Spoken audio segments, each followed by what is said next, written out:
What's up, guys? Welcome to Straight from the Chest. My name is Justin Groth, and I am your host because I'm the only one here, man. This is just me. This is my podcast. I don't have any guests. That's how I choose to do it, man. And I'm thankful that you're here listening to me.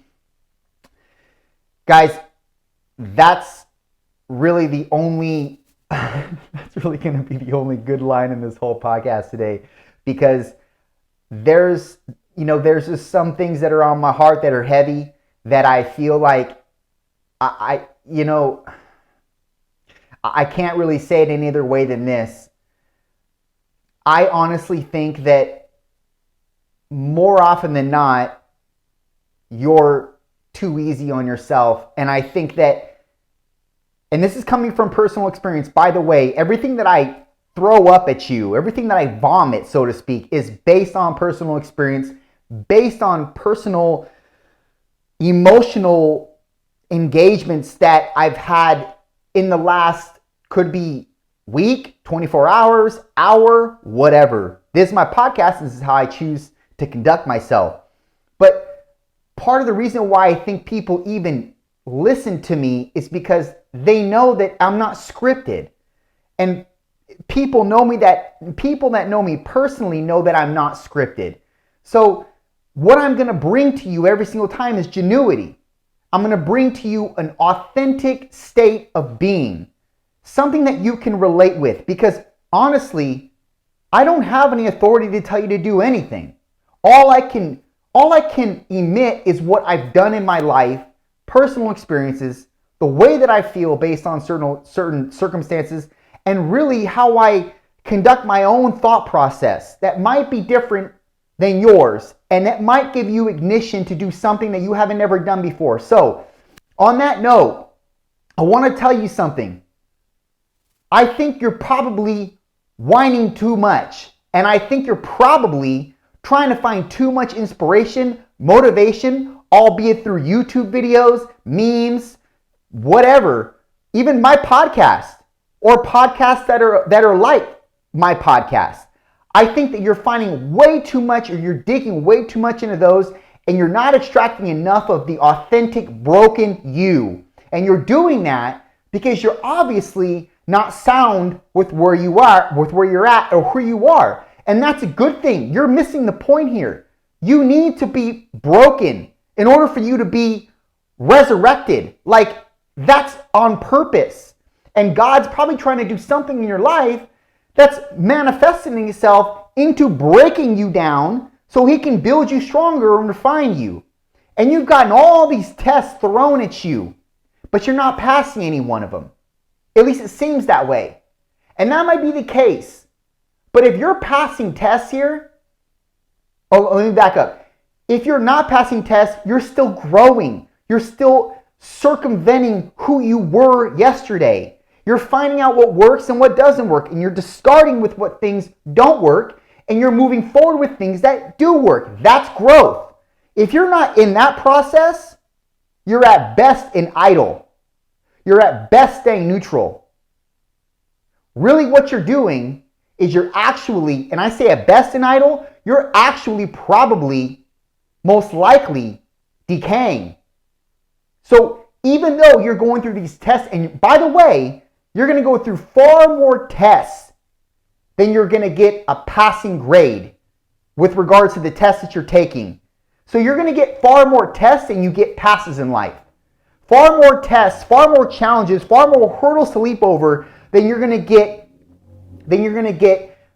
off free passes with. Does that make sense? But that is where the gold lies. Because that's actually conforming you to the person you're called to be. And look, just like a puzzle, like my mom puts together these puzzles, and they're like 750 piece, 500 piece puzzles. May not be a lot to some of you that do 1,000 or 1,500 piece puzzles. But either way, you look at this puzzle from the beginning and you're like, WTF, where do I even start? And one puzzle piece, like, you put it on the board there, and you're like, or on the table rather, and you're like, oh my gosh, it's just bewildering. Like how many puzzle pieces you have to put together. And it can knock anybody off their horse and be like, I don't want to do this. But you automatically know going into that stupid puzzle, this is going to take time. This is a process. It's going to be hideous at first. But lo and behold, you start adding puzzle pieces and you start to manifest this picture, this illustration, this drawing that's so beautiful that you can be proud of at the end of the day. That's the same way like your process in life, dude. Like, you're going to pick a puzzle piece up and you're going to have it not fit here, not fit there, not fit here, and you're going to put it away. And you're going to grab another puzzle piece. That's a test. It's the same thing that happens in your life. You go through these little minutia tests, but they're growing you and they're forming you to who you're supposed to be. They're calling you to new directions. And look, you're going to find a puzzle piece that fits, but it's not going to be at the time that you want it to fit. But you don't just drop the whole puzzle in its entirety and move on with your day. And if you do, I mean, maybe you have other things to take care of, but you come back to it because you know the puzzle is a process. And you can't keep looking at inspirational memes or listening to podcasts.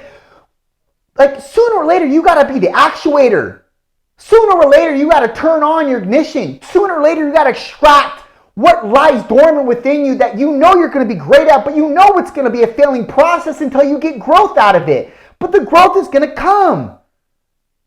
But you can't keep staying neutral in the wings and waiting for something to happen, even though it's going to happen.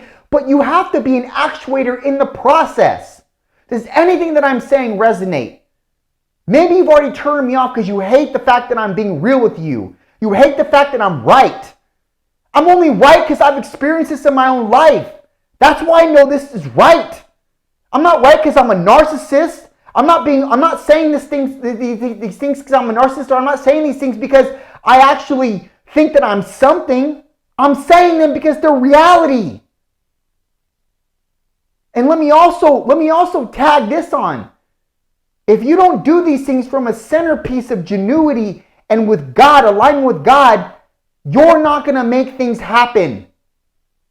And even if you do, they will soon perish.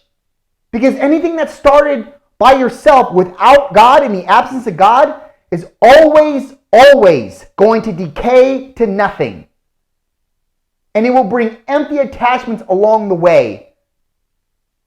Nothing of worth, nothing of substantiality, nothing much of tangibility. Even if you do buy something with what you've done, or you do inhabit something that is worth something because of what you've done in the process that's from you, it will soon decay and perish, and it will be nothing at the end of the day, sooner or later. You have to have God in your life. If you don't believe me, fine. I don't care. I'm not trying to recruit you here. I'm trying to tell you what's worked for me. It's the only authority that I have is based on what I've done and what experiences I've had and what tethers I've had to overcome and what tests I've had to overcome and what hurdles I have and what hurdles are going to be along the way. You also understand too, you have to be your own prep coach here. You have to be able to talk to yourself for your future self right now. Because you can't, because if you wait till you're in the moment of despair, you're in the moment of feeling vengeful, you'll probably react emotionally the wrong way, the way that you wouldn't want to react. So you need to prep yourself to be able to act rationally for your future self, for your future problems, because they're coming. They're coming. But they're only coming because you have a bigger testimony, because you have a bigger victory to unveil. That's it. You have a far bigger victory to unveil. And before the prevail of that victory, you need to run through all the tests. And you need to actually jump through all the hurdles. And you need to be the actuator and stop listening to others and start doing the thing that you feel an urgency to do. And this may be something that you've just buried for years. People have told you that's dumb, it's stupid. You buried it. You need to actually resurrect that, circumvent that. You need to extract that, and you need to actually impose it on others. You need to impose it. And I don't mean that in a forceful sense. I mean, you need to be okay with what you're great in, even though it might not be popular, even though it might get discouraged from other people because they can't see your vision. You need to impose that no matter what, because that's something that God laced within you. He infused that in your being, and it's wrong of you to discard it. It's wrong of you to look past it. It's definitely wrong of you to bury it. So you may have buried it for 7, 8, 9, 20 years. Bring it back up, man. Dig it out, resurrect it, because that's really your only saving grace right now. That's it. But you need to stop listening to people like me or Tony Robbins or Eric Thomas, or your favorite motivator, quote unquote, and you need to start putting actuation behind the process. You need to start actually getting in your car, turning the key on, man, instead of just getting in the car and make-believe driving. You need to turn the ignition on. Put your big boy pants on, turn the ignition on, and push the gas. That's it. Done.